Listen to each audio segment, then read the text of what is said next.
Et bien salut à tous et bienvenue sur Shinsekai TV, la chaîne 100% One Piece. Au programme aujourd'hui une nouvelle théorie, et c'est pas sur n'importe qui, c'est une théorie sur le grand Sir Crocodile. On va essayer de théoriser sur son passé, ensuite sur son rôle qu'il aura à jouer dans le manga, et bien évidemment son futur. Bref, il y a pas mal de choses à dire, alors n'attendons pas plus longtemps, et c'est parti. Tout d'abord, une petite présentation du personnage s'impose. Crocodile, qui est plus connu sous le nom de Sir Crocodile, a fait partie d'une organisation et a dirigé l'organisation du Baroque Works qu'il dirigeait dans l'ombre à Alabasta. Son nom de code était Mister Zero. Il fut le premier antagoniste puissant et conséquent dans l'œuvre de Eiichiro Oda, et son arc a été donc le premier arc assez important, si on peut dire ça comme ça. Il a fait partie des 7 grands corsaires, mais il a été dépouillé de son titre après avoir essayé donc de prendre le contrôle de Alabasta et après avoir été battu par Luffy. Tout d'abord présenté comme un ennemi donc majeur de Luffy durant une partie du manga, mais ils ont dû faire une alliance dans l'arc de Impel Down afin de s'échapper de la prison sous-marine et de participer à la guerre de Marineford. Bref, voilà la petite présentation du personnage, et je remercie le Wikia One Piece de leur travail, sans qui je n'aurais pas pu faire cette petite présentation. Pour finir la présentation, je vais simplement citer une petite réplique du personnage qui m'a beaucoup plu. Les chiens qui fuient pour lécher leurs blessures n'ont aucun droit de parler de justice. C'est une règle de la mer. Je sais pas vous, mais cette citation, je l'aime beaucoup. Passons maintenant au vif du sujet, la théorie. Donc on va déjà parler du passé de Crocodile. Donc selon moi, parler de son passé en fait c'est surtout parler de son secret qui nous a été révélé. Enfin révélé, on a su qu'il avait un secret dans l'arc de Impel Down grâce à Ivankov. Donc la plupart des gens à partir de là on pensait que Crocodile était peut-être une femme, mais je pense que ce n'est pas. Je pense que ces personnes ont simplement eu un champ de vision trop réduit. Ils sont restés sur le contexte de Ivankov car c'est elle qui connaissait le secret.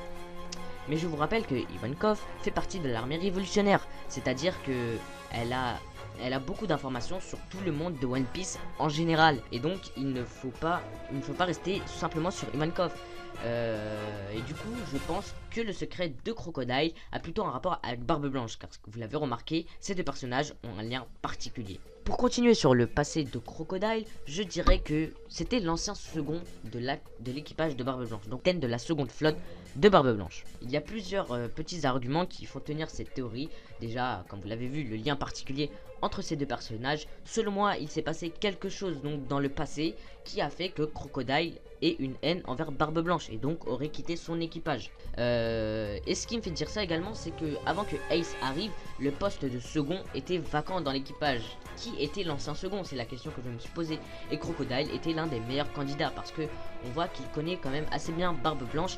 Et une chose encore, un parallélisme, si on peut dire comme ça, entre Ace et Crocodile m'a fait réagir, c'est que Ace a eu une demande pour faire partie des 7 grands corsaires. Et Crocodile également. Selon moi, après que Crocodile ait quitté l'équipage de Barbe Blanche, il a eu immédiatement une demande du gouvernement mondial qu'il a bien évidemment accepté.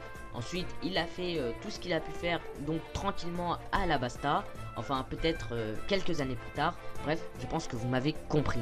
Et la dernière chose que je voulais dire, c'est que à Marineford, lorsque Barbe Blanche a commencé à être en mauvaise posture, avez-vous vu la réaction de Crocodile? C'est une espèce de réaction affective envers Barbe Blanche, mais sans pour autant montrer ses sentiments. Enfin, c'est comme ça que je l'ai vu. Et le dernier élément que je voulais dire, c'est que pourquoi Crocodile aurait sauvé Ace à Marineford? À la base, il n'était pas venu pour ça. Et selon moi, encore une fois, eh bien, il voit en Ace, celui qui a pris sa place dans l'équipage de Barbe Blanche, une sorte de demi-frère en fait. Entre grands guillemets, c'est simplement parce que l'équipage de Barbe Blanche représente une espèce de famille, et donc selon moi, il voit en Ace un demi-frère, et donc il n'a pas pu s'empêcher de le protéger. Bref, dites-moi ce que vous en pensez en commentaire. En tout cas, moi j'aime beaucoup cette théorie. Passons maintenant au rôle de Crocodile, donc le rôle qu'il aura à jouer dans le manga, ou qu'il joue en ce moment même dans le manga. Donc selon moi, il aurait une famille du titre des Vinsmoke ou de Capone. Ça c'est vraiment entre parenthèses. Ce que je veux dire par là, c'est qu'il travaille dans la pègre. Parce que on sait très bien que lorsqu'il a déjà travaillé dans la pègre, donc lorsqu'il était à Alabasta, etc., c'était un peu parce que diriger une organisation criminelle dans l'ombre, ça fait un peu partie de ça. Donc il avait des demandes à travers le monde et il envoyait ses hommes, c'était un peu ça qu'il faisait. Et donc la chose qui m'a fait réagir, c'est également les images qu'on a vues lorsqu'il était enfant. Donc on voit déjà qu'il est déjà armé et qu'il a des vêtements assez entre guillemets, hein, noble. Et donc je pense qu'il est issu de toute façon d'une famille assez puissante et influente. Et pourquoi pas une famille qui trempe un peu dans la pègre, telle les Vince Smoke. Et ses vêtements qu'on voit et sa posture, son design et son cigare surtout font beaucoup penser à la mafia et donc la pègre également. Dites-moi ce que vous en pensez.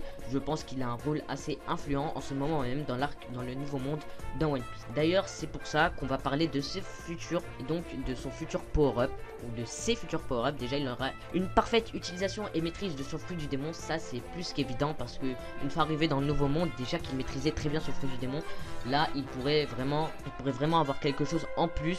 Et pourquoi pas une espèce de technique ou quelque chose qui lui permettrait de résister au liquide. Donc pour qu'il ne soit plus endurci, ça ferait de Crocodile un personnage surpuissant.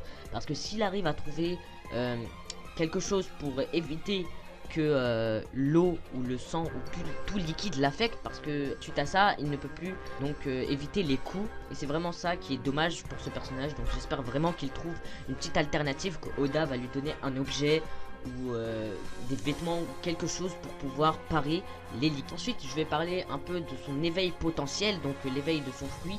Donc Crocodile aura certainement l'éveil de son fruit. Excusez-moi, si Doflamingo là, Crocodile là automatiquement, enfin c'est comme ça que je le vois. Donc j'ai vraiment hâte de voir l'éveil d'un Logia. J'espère que Crocodile en aura un. Ça ferait vraiment de lui, comme je vous l'ai dit, un personnage qui serait digne d'être très influent et puissant donc dans le monde de One Piece. Et le dernier point, c'est que je lui donne le haki d'office, parce que s'il va dans le nouveau monde sans le haki, il ne va pas faire long feu. Et donc il aura certainement le haki de l'armement et le haki de l'observation. Et ces deux-là dans une maîtrise plus qu'évidente. Ce qu'il faut retenir de tout ça, c'est que Crocodile va simplement être plus puissant et beaucoup plus influent dans le monde de One Piece lorsqu'on va le revoir. Voilà, cette théorie est maintenant terminée, j'espère qu'elle vous aura plu. Si c'est le cas, n'hésitez pas à liker la vidéo, ça me ferait super plaisir. Et bien évidemment, n'hésitez pas à vous abonner pour ne louper aucune de mes prochaines vidéos. Et si vous avez plus de questions, retrouvez-moi sur les réseaux sociaux. Et moi je vous dis à la prochaine.